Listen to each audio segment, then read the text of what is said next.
अस्सलाम वालेकुम प्यारे बच्चों, मैं हूं आपकी उर्दू की टीचर कमल यूसुफ। तीसरी क्लास में मैं आपको खुशामदीद कहती हूं। तो प्यारे बच्चों, आज के सबक का उन्वान है हमारे कौमी शायर। तो क्या प्यारे बच्चों, क्या आप जानते हैं कि हमारे कौमी शायर कौन हैं? जी, लगता है सबको पता है, सबने हाथ खड़ा कर दिया। शाबाश, वेरी गुड। हमारे कौमी शायर अल्लामा इकबाल हैं, जिन्होंने हमारा मुल्क पाकिस्तान बनाने का ख्याल पेश किया, जो कायदे आज़म मोहम्मद अली जिन्ना के बहुत अच्छे दोस्त थे और शायर मशरिक भी थे वो हमारे। क्या ये सब बातें आप जानते हैं? शाबाश, बहुत अच्छी बात है अगर आप जानते हैं। तो प्यारे बच्चों, आप सबके पास किताब मौजूद है, अपनी किताब खोलिए ताकि हम अपने सबक का आगाज़ करें। सबक नंबर 8, हमारे कौमी शायर। निसाबी मौजू पाकिस्तानी मशाहिर या रहनुमा। हासिलात तालुम, सुनी हुई कहानी, किस्से या गुफ्तगू से मुतालिक सवालात के जवाबात दे सकें, किसी मौजू पर 8 मरबूत जुमले लिख सकें, तकरीर के मराहिल, आगाज़, अरूज और इख्तिताम का ख्याल रखकर इजहार कर सकें, इबलाग या दीगर ऐसे ही ज़राए से नज़में और गीत पढ़ सुनकर दूसरों को सुना सकें, इकरारी जुमलों की पहचान कर सकें, अपने दोस्तों और रिश्तेदारों का तारुफ करा सकें, कहानी या इबारत पढ़कर तफहीमी सवालात के दुरुस्त जवाबात दे सकें। हसना तरबिया।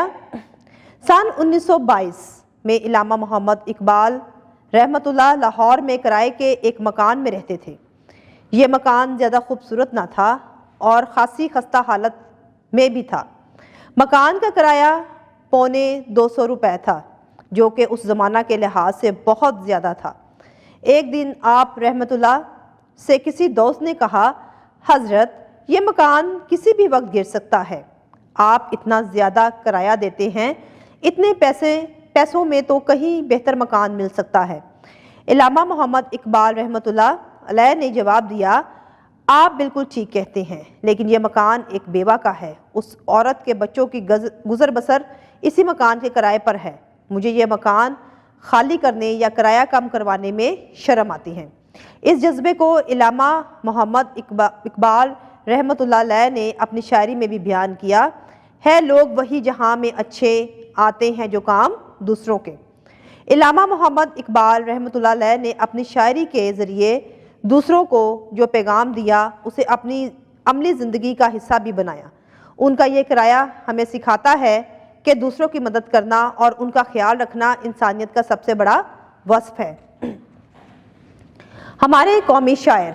पढ़ाई, ख़ास अल्फाज, तरबियत, शिरकत, फाजिल, तशरीफ़, कुदरती। अल्लामा मोहम्मद इकबाल रहमतुल्लाह अलैह हमारे कौमी शायर हैं। आप रहमतुल्लाह अलैह का पूरा नाम शेख मोहम्मद इकबाल था। आप रहमतुल्लाह अलैह 9 नवंबर 1877 को सियालकोट में पैदा हुए। आप रहमतुल्लाह के वालिद का नाम शेख नूर मोहम्मद था। आप रहमतुल्लाह अलैह की वालदा का नाम अमाम बीबी था। आप रहमतुल्लाह की वालदा उन्हें प्यार से बाली कहती थी। अल्लामा इकबाल रहमतुल्लाह अलैह को बचपन ही से पढ़ने लिखने का बहुत शौक़ था। वो अपने उस्ताज़ा कराम से बहुत कुछ सीखते थे। आप रहमतुल्लाह अलैह को मौलवी मीर हसन जैसे फाजिल और मेहरबान उस्ताद की शागिर्दी का शर्फ हासिल हुआ, जिनकी तरबियत ने आप रहमतुल्लाह अलैह के दिल में अरबी, फ़ारसी और इस्लामी उलूम पढ़ने का शौक़ पैदा कर दिया। आप रहमतुल्लाह अलैह अपने उस्ताज़ा की बहुत इज़्ज़त करते थे। उसके साथ साथ उन्होंने स्कूल के ज़माने ही से शेर कहने शुरू कर दिए थे। आप रहमतुल्लाह अलैह सियालकोट और लाहौर से तालीम मुकम्मल करके आला तालीम के लिए यूरोप गए। वो तालीम हासिल करने के साथ साथ शायरी भी करते थे। आप रहमतुल्लाह अलैह ने कुदरती मनाजिर पर कई नज़में लिखीं, जिनमें कोई ना कोई पैगाम मौजूद है। नज़म चांद और तारे भी उनमें से एक है। अल्लामा मोहम्मद इकबाल रहमतुल्लाह अलैह ने उर्दू और फ़ारसी ज़ुबानों में शायरी की है। उन्हें शायर मशरिक कहा जाता है। उनकी उर्दू की शायरी के 4 मजमूए हैं। उन्हें बच्चों से बहुत मोहब्बत थी।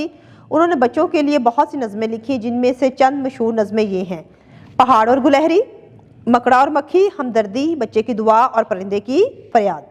एक मरतबा किसी दोस्त ने अल्लामा इकबाल रहमतुल्लाह अलैह से सवाल किया कि आपने बहुत सी किताबें पढ़ी हैं, इनमें से बेहतरीन किताब कौन सी है? इस पर आप रहमतुल्लाह अलैह ने सवाल करने वाले से कहा, ज़रा ठहरो, अभी आता हूँ। आप रहमतुल्लाह अलैह थोड़ी देर में वापस तशरीफ़ लाए और एक किताब इस शख्स के हाथों पर रखते हुए कहा, यह कुरान मजीद दुनिया की सबसे बेहतरीन किताब है। علامہ محمد اقبال رحمۃ اللہ علیہ نے نہ صرف اپنی شاعری کے ذریعے نوجوانوں کے دلوں میں آزادی حاصل کرنے کا جذبہ پیدا کیا بلکہ قائد اعظم رحمۃ اللہ علیہ کے ساتھ مل کر پاکستان بنانے کی جدوجہد میں عملی طور پر بھی حصہ لیا۔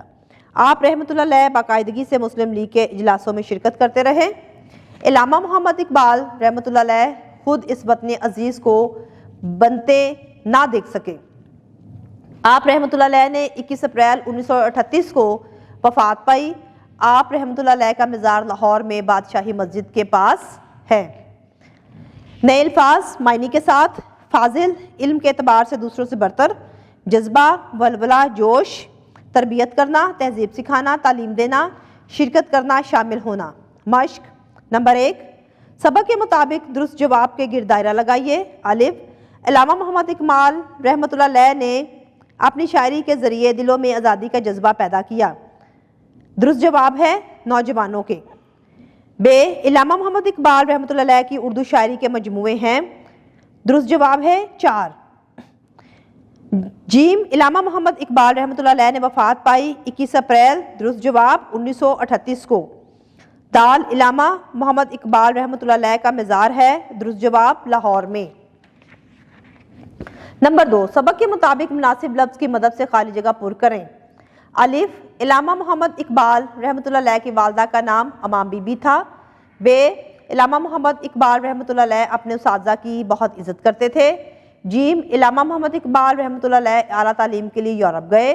دال، علامہ محمد اقبال رحمۃ اللہ علیہ تعلیم کے ساتھ ساتھ شاعری بھی کرتے تھے۔ ہے، علامہ محمد اقبال رحمۃ اللہ علیہ کو شاعر مشرق بھی کہا جاتا ہے۔ نمبر 3، سبق کے مطابق دیے گئے سوالات کے جوابات لکھیں۔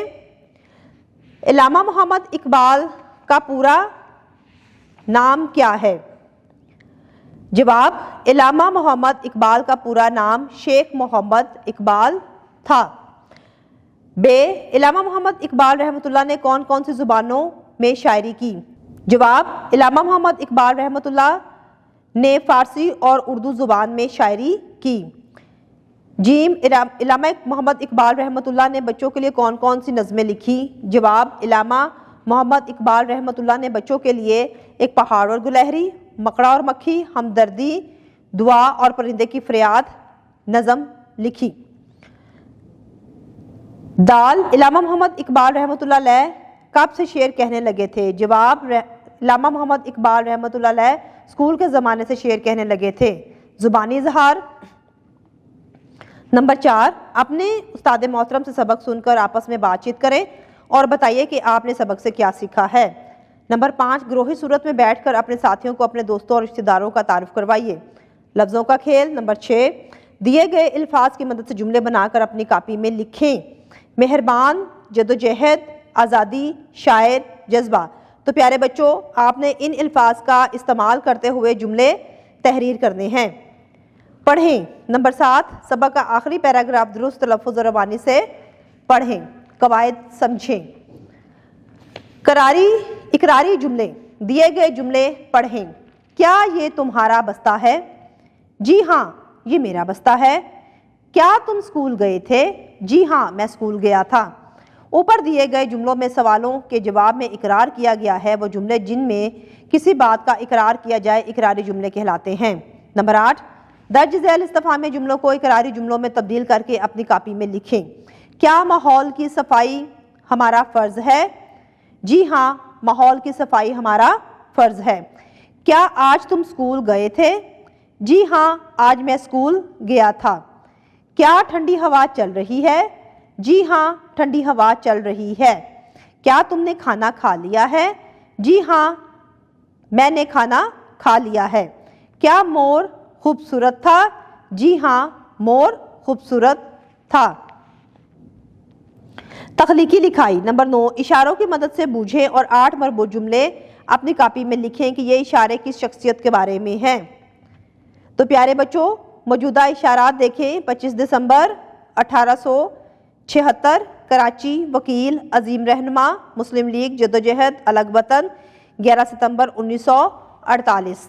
یہ تمام تر اشارات ہمیں بتاتے ہیں کہ یہ الفاظ جو ہیں وہ ہمارے قومی رہنما قائد اعظم محمد علی جناح کی طرف اشارہ کرتے ہیں، تو پیارے بچوں تخلیقی لکھائی کا موضوع ہے محمد علی جناح، ان کے بارے میں آپ نے جملے تحریر کرنے ہیں۔ تو پیارے بچوں آج کا سبق جو ہم نے پڑھا وہ بہت ہی پیاری نظم تھی، صبح کی سیر۔ سیر کرنا تو ہر بچے کو پسند ہے، سیر پر جانا بھی ہر بچے کو پسند ہے۔ تو سیر، بہترین سیر وہ ہے جو ہم صبح کے